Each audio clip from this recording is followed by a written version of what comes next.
Hello, আসসালামু আলাইকুম। সবাই কেমন আছেন? চলে এলাম সৌদি আরবের। এটার ইংরেজিতে কি বলে আমি জানি না, এটার নাম ভুলে গেছি।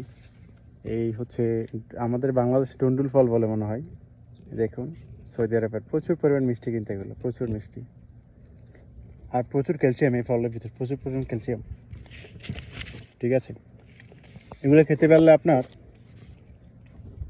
3 থেকে 4-5 দিন খেলে আপনি বুঝতে পারবেন আপনার শরীরটা কী অবস্থা হয়েছে। এই দেখুন,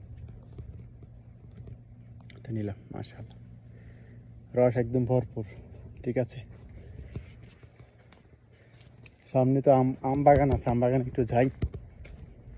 এদিকে আরও আছে গাছে, এই দেখুন, মাশাআল্লাহ। এ হচ্ছে আম বাগান। এই যে আম দেখুন পেকে পেকে আছে, ঠিক আছে।